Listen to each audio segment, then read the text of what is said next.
Alright, wano wokka ku verse Strange 256 wofuna amawulire. Kyenkusaba kiri kimu gwatu watchinga. For the first time, please kindly subscribe, tapping a notification bell. Ate nja kusaba onyambe onegateko mu comment section kweno story. Alien Skin yaliko omuyimbi ow'amaanyi. In fact, yaliko namba emu mu Uganda. Ojja kikirizo ojja kigaana. Yatukako ekiseera nga is the most booked artist in Uganda. Naye oluvannyuma lw'okuzannya ebintu ebitategerekeka yatandika oluzinga abawagizi newankubadde nga abamu ku loyal fans be bakyaganya okikkiriza. This was last witnessed mu concert gye yayina ku Cricket Oval e Lugogo. Ye lwaki njogera nnyo abantu abasinga okumanya ebyabayimbi babadde ku mukutu ogumu ne boogera ku nsonga za Alien Skin nga bw'atasuubira kuddamu kutuuka mu kifo kye yalimuko emabegako. Listen, watch, share, comment, subscribe. Yasembedde muzanyo gw'aba Godfather gwennyini gwe baagala. Gwe ogenda ku stage ng'olaba Kenza asaba Bebe Cool akazindero n'akagaanira. Ono n'agenda ne kana akatayogera ne bakuba oluyimba lwa Amewina nga lwa Gravity n'agaanira mu maaso g'abantu. It should send you a message. It is now a devil's playground. Ebbato ze mulwanirako z'abantu. Kati ate bo kye baakoze ne bamuyita mu muzannyo gwennyini ogwabwe gwe bamanyi. Jangu tuzannye. Gwe kyogamba mu campaign zino omuyimbi wa NRM kyabadde asinga amaanyi si Gravity.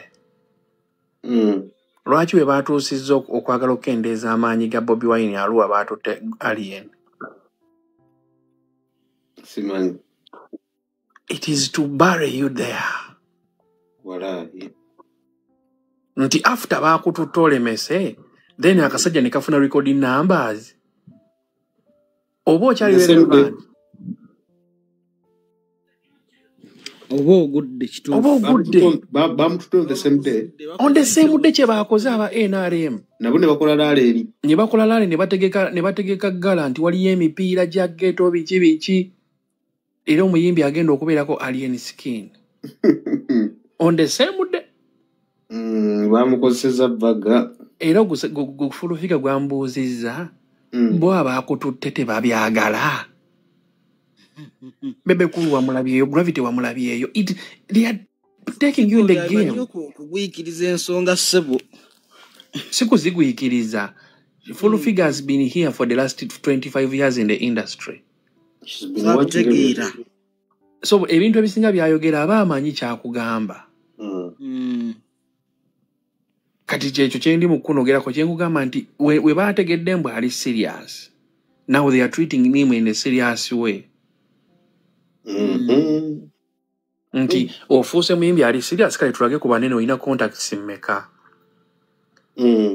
Kozo ojja kugaana Chameleone okuyimba akubiri Mama Janet essimu direct Mama Janet amugambe kale kankweyo obukadde 7 ebyo bireke Joseph bireke naawe. Gwoyinaani. The industry works on dynamics abantu boze babuusa amaaso. The King Sir has been here for 15 years. Tasulangako wadde ku Jinja Road Police Station. Wabula. Kyegendereza.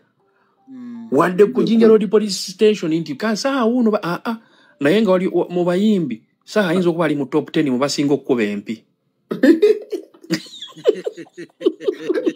Guy, by the way, guy tabirako timuwulirangako. Wadde n'okuba nti baamutuusizza oba waliwo keesi eri wano saha yagaanye okuyimba eno n'alya ssente waliwo kiwuliddeko. Ne Chameleone. So people need to understand this. Babebe Cool abo babaddewo batya. Niye lwaki gwe just mu myaka ena Kibuye waliyo 5, Kampala Road waliyo 7, Kira Road waliyo 9, Emubende waliyo emisango. Bakuyita n'okuwa statement. N'otuukako n'eruzira. That's why no kwekola mu kyeko. Kati you need to nti kitegeeza akatiba k'otambulirako bo bannanyini baako bakamanyi. Kyekyo kye ndi mugamba muganda wange Mukasa Yasini mu myezi nga 8 tujja kudda wano tujja kubeera naawe. Mukasa Yasini ajja kuba either ayingiddeko mu kkomera oba nga aliko ku live ngaawe mulaba NRM ng'abavuma. Mukasa Yasini yani Lunabe Lili puzzle. Mukasa lwaki ennaku zino yafuuka bwati? Because now bali bamukozesa nga mouthpiece. Bamuwayo kasente? Yes. Nti buli kintu kyonna Kenzo. Kaba kanji baga. Tekaba kanji naye. Kuye kamu keeping relevant.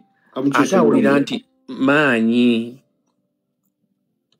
Nti ebintu byonna Edirisa byati okwogera Mukasa asobola obyogera. Ekintu ekyo kitta obuwagizi bwa Mukasa.